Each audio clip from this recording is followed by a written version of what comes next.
vamos a hablar sobre sexo, matrimonio e infidelidad.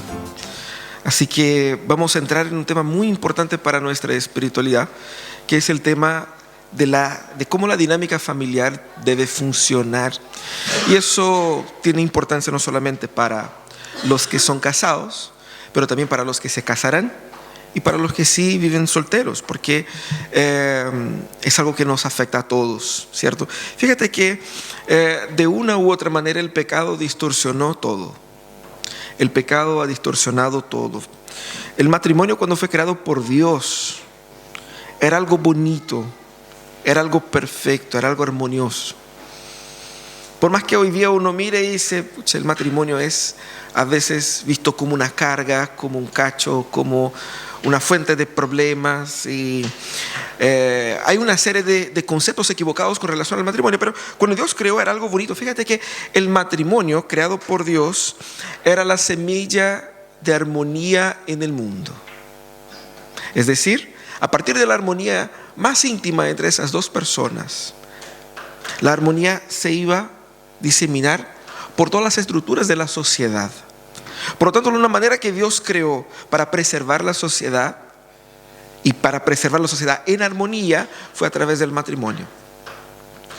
Pero parece que después del pecado las cosas fueron muy distintas, ¿no? Luego, después de pecar, lo primero que hicieron Adán y Eva fue acusarse mutuamente, fue echar el otro a la hoguera, fue pelear entre sí, después hermanos matando a hermanos, y luego, bueno, ahí fue la cosa, ¿no? Pero también Dios creó dentro del matrimonio el sexo, y el sexo era algo perfecto.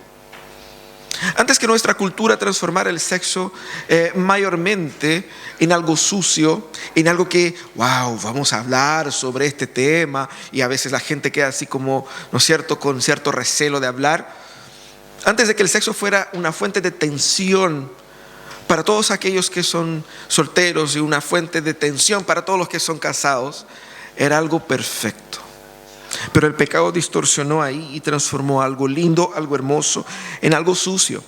Entonces, cuando nosotros vamos aquí a los 10 mandamientos y encontramos un mandamiento que tiene estrecha relación con la sexualidad dentro del matrimonio, y más que la sexualidad dentro del matrimonio, tiene que ver con la fidelidad dentro del matrimonio, claramente es Dios mostrando para su pueblo la importancia de restaurar la pureza matrimonial, para que este pueblo que viva así pueda dar testimonio para las naciones de cómo se construye una sociedad orientada por Dios, una sociedad orientada por la armonía, una sociedad orientada por la gracia, por la paz, por la transformación. Entonces, cuando hablamos de familia, de matrimonio, de sexo, no estamos hablando solamente del desafío personal, pero hay un deber comunitario que tú como persona, como familia, como matrimonio, tienes que cumplir. ¿Cómo se entiende ese texto que vamos a estudiar hoy día? El texto es ese de Éxodo 20, versículo 14, que dice: no cometas adulterio, no adulterarás, en otras versiones. El catecismo dice: ¿qué se ordena en el séptimo mandamiento? El séptimo mandamiento ordena que preservemos nuestra propia castidad y la de nuestro prójimo, en corazón, palabra y conducta. El Catecismo Mayor va a dar un poquito más de contenido a eso, ¿no? Pero básicamente lo que nosotros encontramos cuando vamos a ese mandamiento es la negativa, la prohibición del adulterio, ¿cierto? Y por más obvio que pueda parecer, la pregunta que yo les hago es: ¿por qué debemos evitar el adulterio?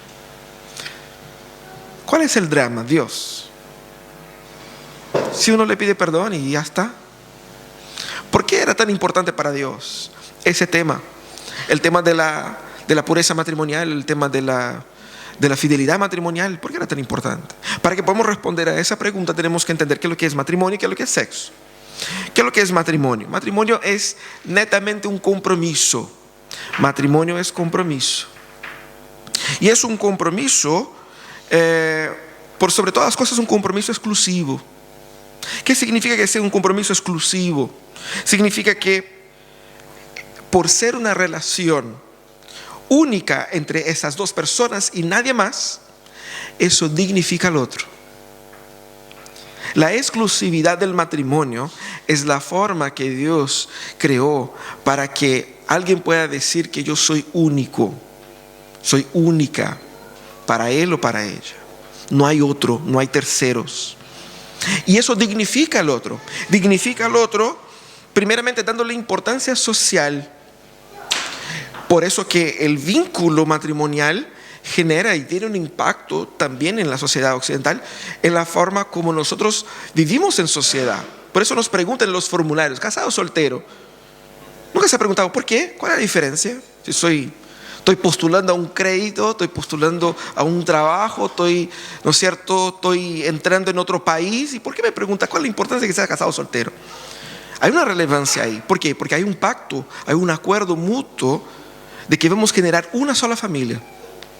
Es una importancia social que yo le doy al otro, porque le doy al otro una familia única, no como mi abuelo que tenía 2 familias, una en cada lado, ¿cierto? Y que repetía el nombre de los hijos para no equivocarse ahí cuando cambiaba de una familia a otra. No, el matrimonio es llamado a ser exclusivo porque da también dignidad emocional para el otro que sienta que yo soy amado de forma única, de que él o ella no ama a nadie más como me ama a mí. Esa exclusividad dignifica al otro emocionalmente y dignifica al otro también físicamente, porque nadie me toca como me toca a él o como me toca a ella. Nadie me ve en lo físico como lo ve ella, como lo ve él. Es único, es exclusivo. Y por ser exclusivo es especial.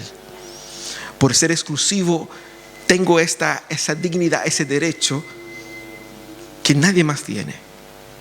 Así que esa exclusividad es la expresión del compromiso, en contraste con el impulso egoísta. El impulso egoísta es de usar al otro, de usar el cuerpo del otro, de ignorar la exclusividad para permitirse buscar saciar sus propios deseos, o tanto deseos e impulsos sexuales como deseos producto de la falta de responsabilidad, del abandono del hogar, del maltrato y todo eso, ¿cierto? El matrimonio es sobre todas las cosas una relación, un compromiso exclusivo, pero también es un compromiso sacrificial. La parte de la exclusividad es muy bonita, pero cuando llegamos aquí y decimos que el matrimonio es un compromiso sacrificial, ustedes van a decir, no, seguramente es un sacrificio. Es un sacrificio.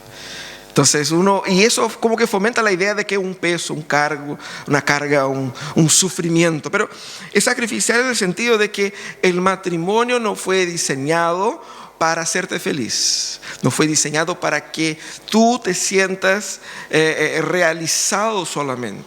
El matrimonio fue diseñado por Dios para que tú seas el instrumento de la realización del otro.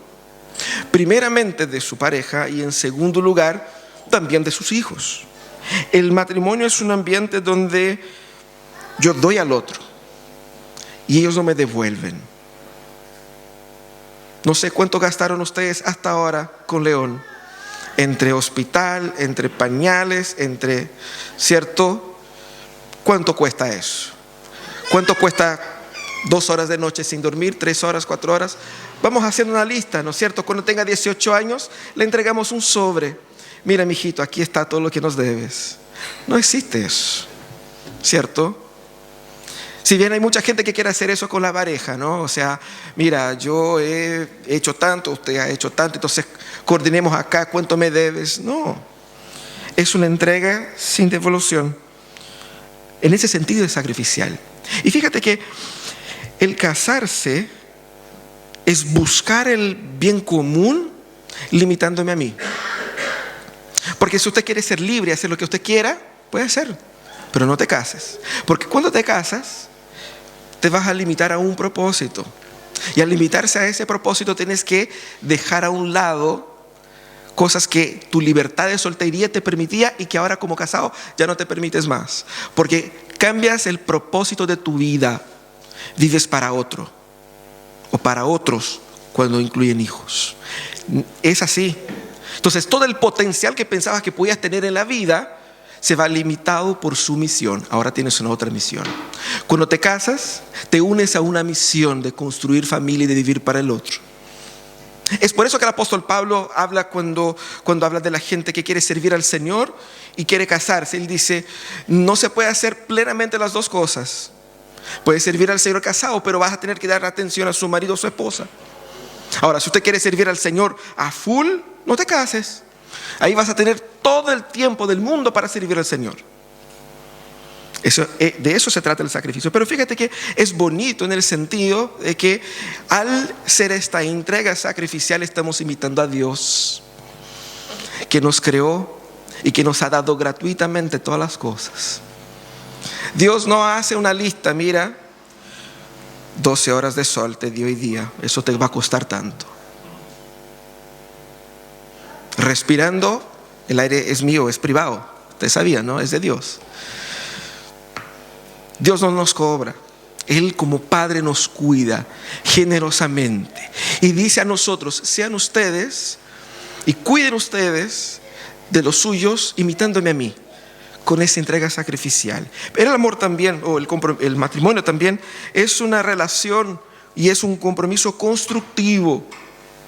¿Qué significa constructivo? Básicamente, dos personas que se unen a un solo proyecto de vida. Puede ser que cada uno de ustedes tengan su carrera, su formación, sus sueños, sus proyectos, pero en el momento en que se casan, estos dos proyectos tienen que transformarse en un solo proyecto. No significa que no puedan trabajar cada uno por su lado, pero significa que cualquier cosa que trabajen o que hagan, tienen que apuntar a un solo proyecto de vida.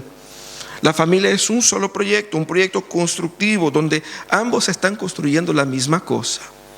Ambos están marchando para el mismo lado. Y normalmente muchas peleas en las familias se da porque cada uno está tirando para un lado diferente.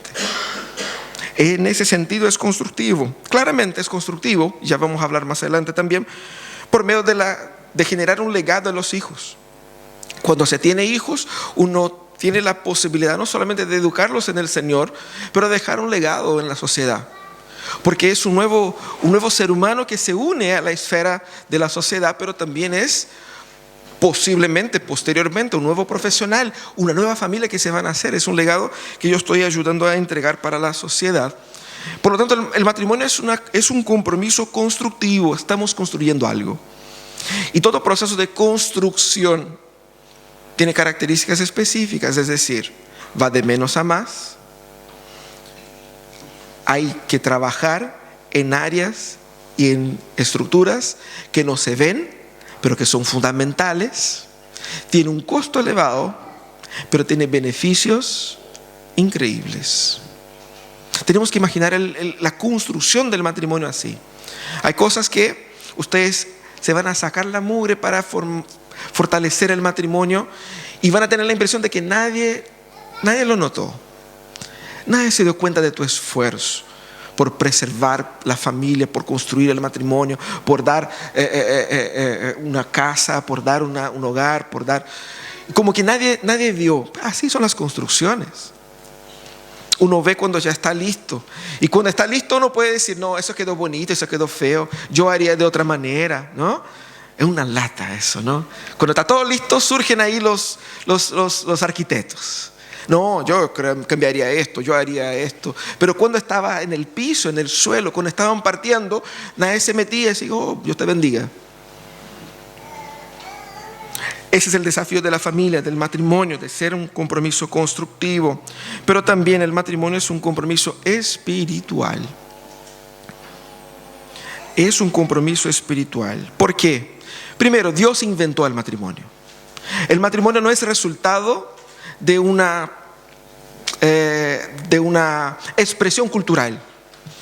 No inventamos nosotros esa cuestión.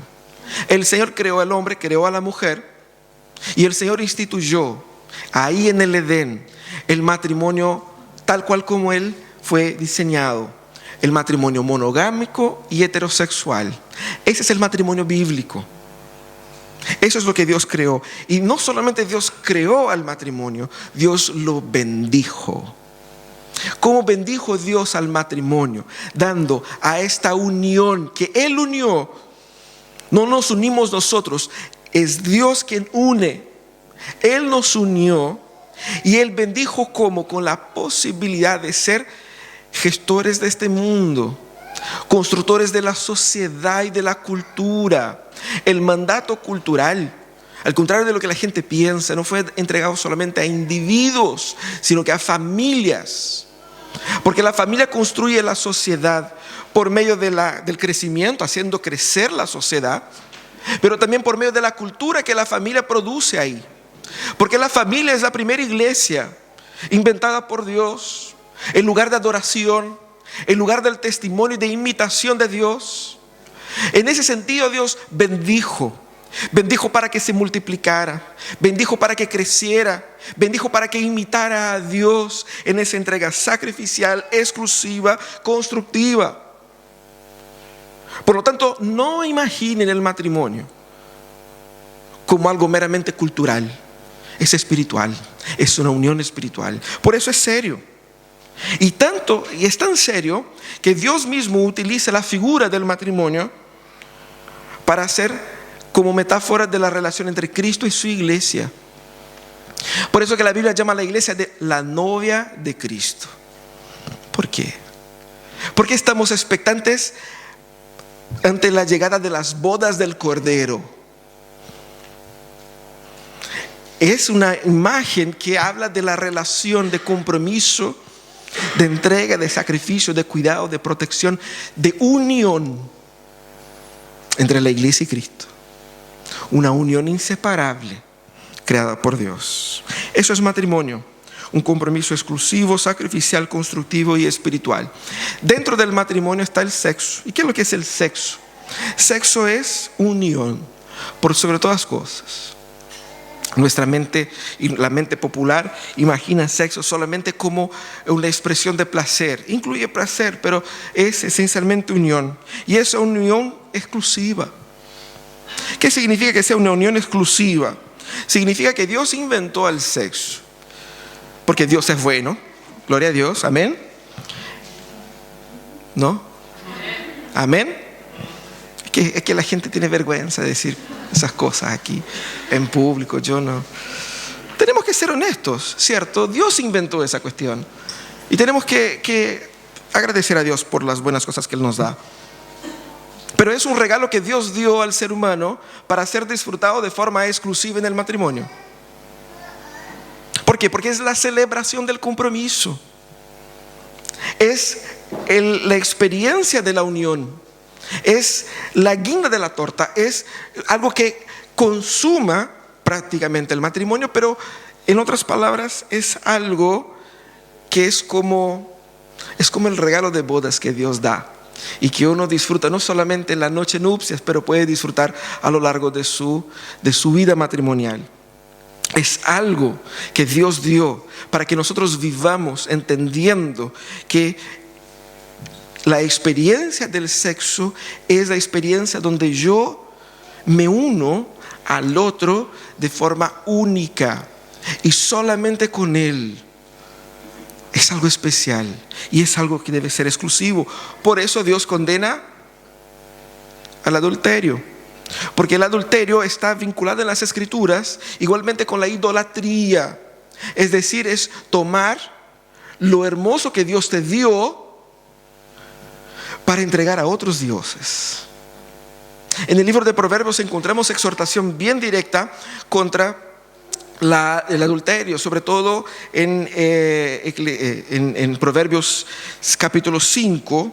Encontramos un texto fabuloso donde el padre, orientando a su hijo, va a decir que primero, cómo debe portarse con relación al tema de las tentaciones del adulterio, pero finalmente él va a decir a su hijo, ¿cómo evito eso? ¿Cierto? Porque es bonito hablar de que sexo es una unión exclusiva, pero la tentación es mucha. ¿Cómo evito todo eso? Y él va a hablar ahí a su hijo de la siguiente manera. Ahí él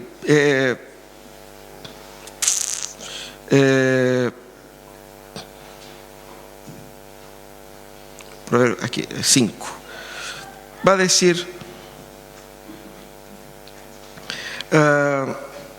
bebe el agua de tu misma cisternas y los raudales de tu propio pozo. Y uno dice, ¿qué me está hablando acá? Él está hablando de la exclusividad del matrimonio. Disfruta de tu mujer. Y más, dice, se derramarán tus fuentes por las calles y tus corrientes por las plazas. Es decir, todo el deseo que siente su mujer, ¿será para otros o debe ser solo para ti? Que sea solo para ti, disfruta. Y dice, sean para ti solo, no para los extraños contigo. Sea bendito tu manantial. Es decir, nuevamente Dios bendice no solamente el matrimonio como unión, pero bendice la sexualidad dentro del matrimonio, la sexualidad exclusiva, la sexualidad que fue hecha para glorificar a Dios ahí. Y dice, mira qué interesante, alégrate con la mujer de tu juventud, como sierva amada, graciosa gacela, sus caricias te satisfagan todo el tiempo. Es la mejor manera de luchar contra el adulterio, entendiendo que la práctica constante de la sexualidad es algo que Dios nos dio y es para vivir exclusivamente. Es una experiencia íntima, es decir, el sexo establece un vínculo único entre dos personas y es la unión más profunda y más íntima que una persona puede tener con otra. Eso es como Dios diseñó. Y es el vínculo que consolida el matrimonio, porque el matrimonio, vuelvo a decir, no es una unión meramente cultural, no es una unión meramente social, es una unión en todos los aspectos de la vida, y el sexo celebra eso. Es una experiencia privada, como vimos acá en Proverbios 5, que sea solo para ti y no para extraños. Y ese tipo de comprensión del sexo como algo íntimo es, así como vemos en ese mandamiento, la condenación bíblica a todo tipo de pornografía, a todo tipo de búsqueda de satisfacción sexual separado del otro, o imaginando o permitiéndose toda una serie de realidades sexuales fuera del matrimonio. Y esa es la gran lucha de nuestros días, porque por todos lados donde nosotros miramos, ahí encontramos chicas en bikini bailando, ¿cierto? En las propagandas, en las redes sociales. Y uno va a decir, no, ese es el problema de los hombres. Bueno, hay también chicos bailando.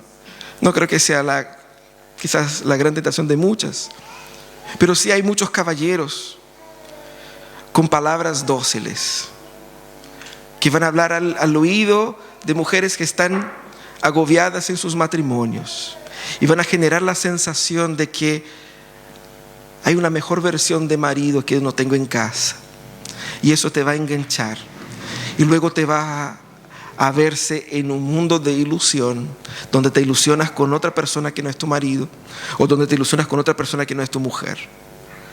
Sexo es algo íntimo, significa que es algo exclusivo y solamente de los dos, nadie más. También el sexo es una unión constructiva, y uno va a decir, obviamente, que por medio de la práctica sexual nacen los hijos, ¿cierto? No es la cigüeña que pasa, ¿no es cierto? Naturalmente, ordinariamente nacen así. Pero no solamente por eso, uno va a decir, bueno, eso está bastante obvio. Mucho de nuestra cultura occidental ha fomentado la idea, por culpa de la Iglesia Católica, de que el sexo sirve solamente para reproducción y nada más. Pero no es eso, claramente no es eso. Bíblicamente no podemos argumentar eso. Incluye la reproducción, pero no es así, no es solamente para eso. Tanto que el apóstol Pablo, cuando habla de sexo, no habla solamente para reproducción. Es constructiva en el sentido de que ayuda a fortalecer el vínculo emocional. Porque el sexo no es solo placer, es emoción. Es esa experiencia donde yo me siento más apasionado por el otro, donde yo entiendo mejor al otro, donde disfruto mejor con el otro, donde soy más feliz con el otro. Fortalece el matrimonio, fortalece los vínculos. Y es hermoso, ¿por qué? Porque el Señor diseñó así.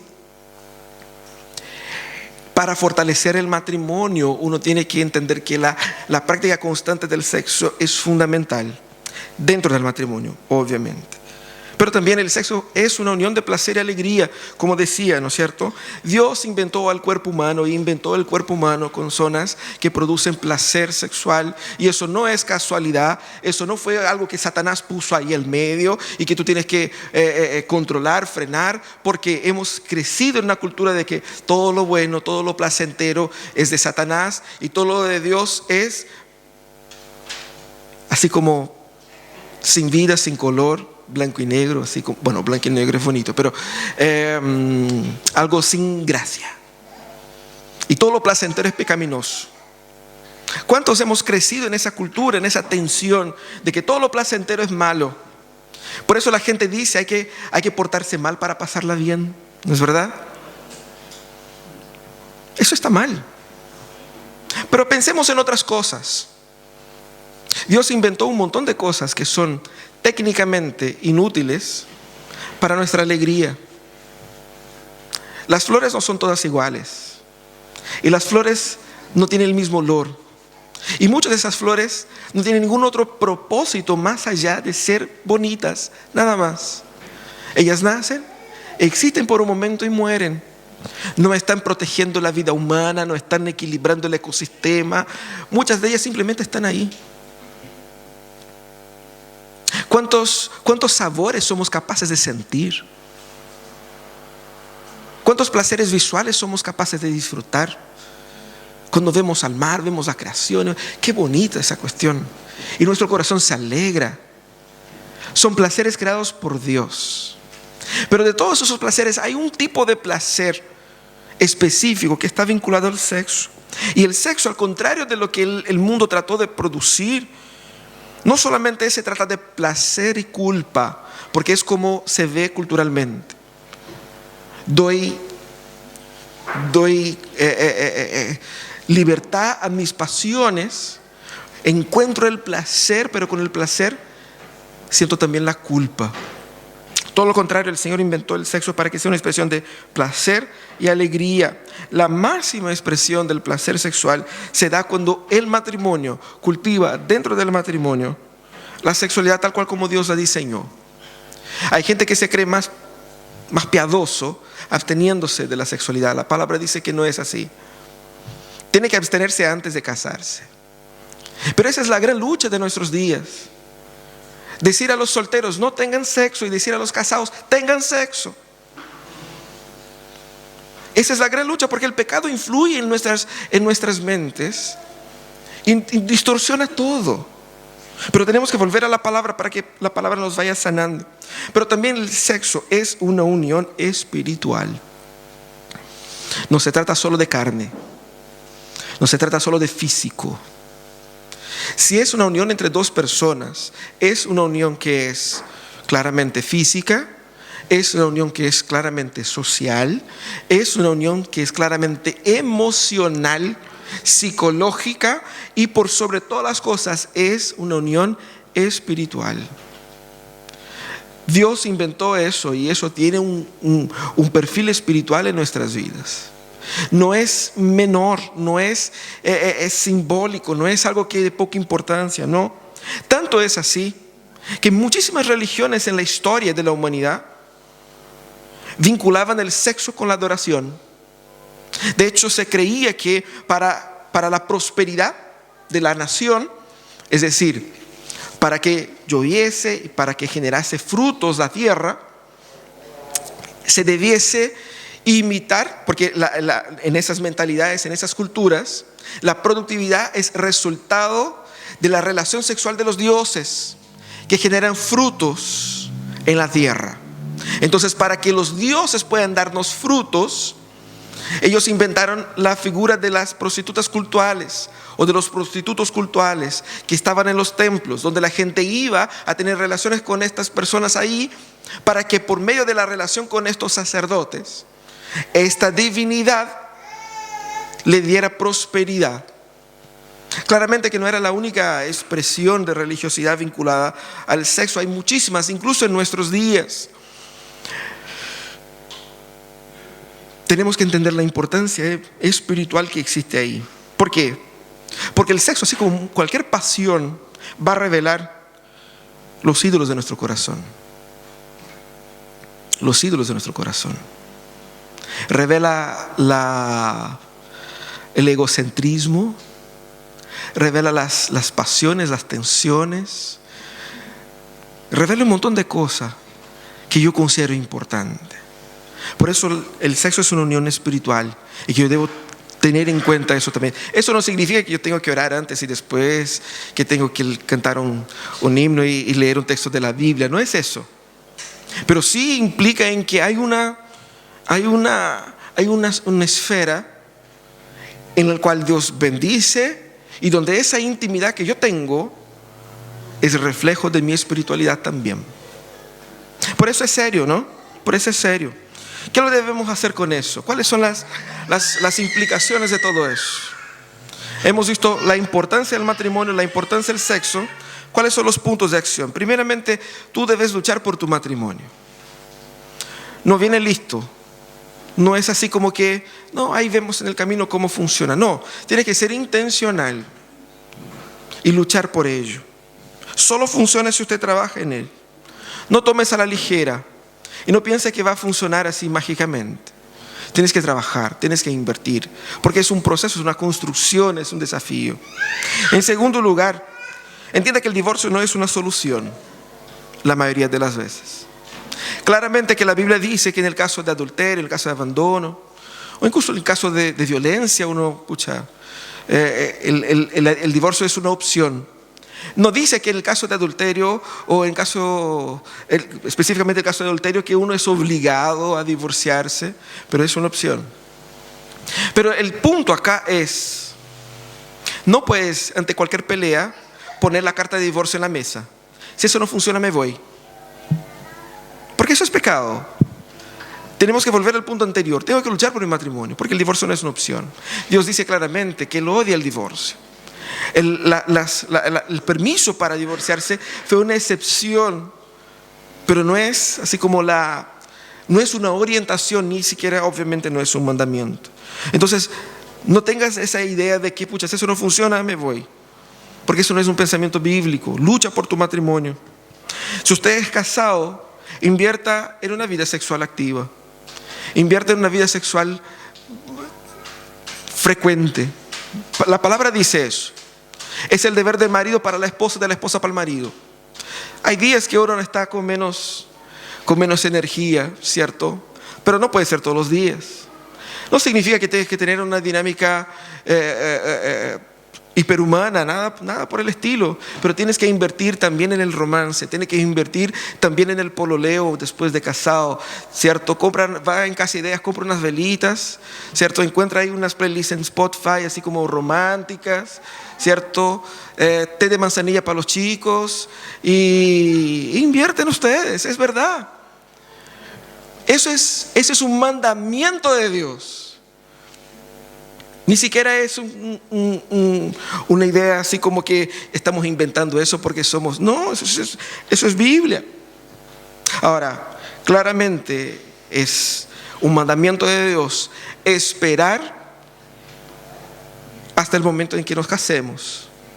La castidad es importante para poder disfrutar la sexualidad en toda su majestad.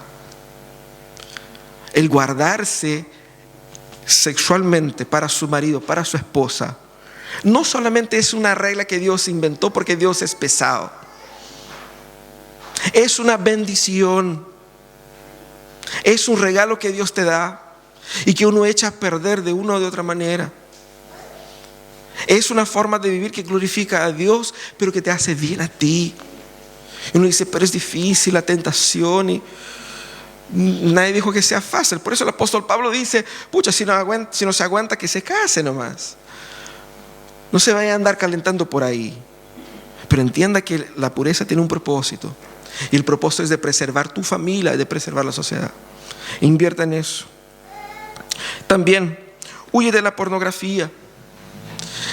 Uno puede decir, no, estás en todos lugares, no puedes evitar. Puedes evitar. Puedes dejar de seguir un montón de cuentas. Puedes incluso sacar la aplicación de tu celular o de tu computadora si es el tema. Si en el ambiente de trabajo los cabros vienen con conversas así como bien sucias, rompe con eso. Hay una serie de cosas que puedes hacer. Eso no es así como voy a luchar contra eso, soy fuerte, no pasa nada. Pasa. Si estás viendo una serie y la serie tiene un montón de escenas así como bien pornográficas, como sabemos que tiene, ¿para qué la voy a ver? Eso te hace daño. Y está comprobado, no por evangélicos, creyentes, está comprobado por científicos ateos, que el daño que la pornografía produce en el cerebro es en algunos casos irreversible. Para aquellos que son expuestos desde su primera niñez, durante muchos años. Eso afecta tus sensaciones, tus emociones, distorsiona la idea de sexo en su mente. Huye de todas las formas, incluso de las formas más menos explícitas, pero que son igualmente tentadoras. Huye también de personas que son personas que uno puede sentir que, pucha, esa persona me está juzgando, pero en buena. No, si sabe que soy casado, es un amigo, es una amiga, pero viene con palabras, viene con onda, toma la iniciativa de cortar. Si te llamó de la nada un expololo o una expolola de hace mucho y hola, ¿cómo está ahí? ¿Cierto? Quema el celular. ¿Cierto? ¿Sí o no? No, es Satanás que te está ahí tratando de meterse. No lo permita. Porque si deja entrar la mano, entrará con la pierna y el brazo, y de repente estás en un cacho y estás involucrado emocionalmente, estás pasando rollos. No te permita. Corta desde el principio. Eso es muy importante. Y evita también circunstancias tentadoras. Cada uno sabe en qué es tentado y cómo es tentado y cuáles son las tentaciones. Tú sabes. Evita. Huye. José, él tuvo que enfrentar la cárcel, pero él arrancó con lo puesto y con lo poco puesto en realidad, ¿no? Porque parte de la ropa se quedó con la mujer. Pero arrancó. Y eso es lo que debemos entender. Cuida tus oídos, cuida tus ojos, cuida tu boca, cuida tus redes.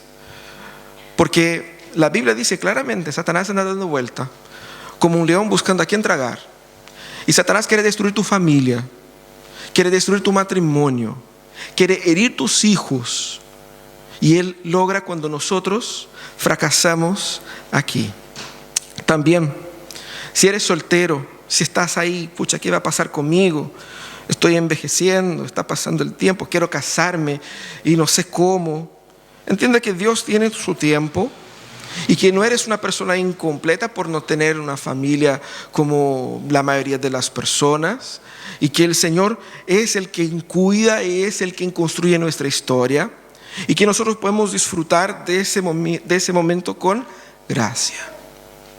No eres una persona menor, inferior, sin valor. Claramente, como soltero tiene sus propias tensiones y tentaciones, así que cuídalas también. Pero por fin, entiende que hay esperanza para reconstruir. Cada uno de nosotros tiene una historia.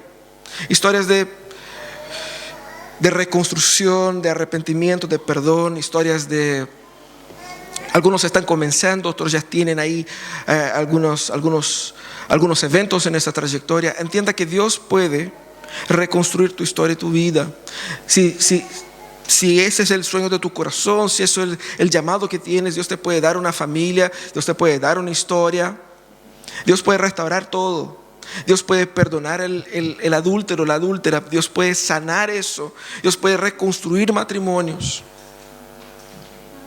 No tengamos una mirada ultralegalista de la sexualidad y de la fidelidad, ni tampoco una mirada egoísta en el sentido de que a mí me han herido y nunca más voy a abrir mi corazón a nadie más. Deja que Dios entre en tu corazón y que Dios sane tu corazón y que Dios transforme tu vida, para que haya perdón, restauración, para que haya nuevos comienzos. Y cuando hay nuevos comienzos, la gracia del Señor se manifiesta. Vamos a orar.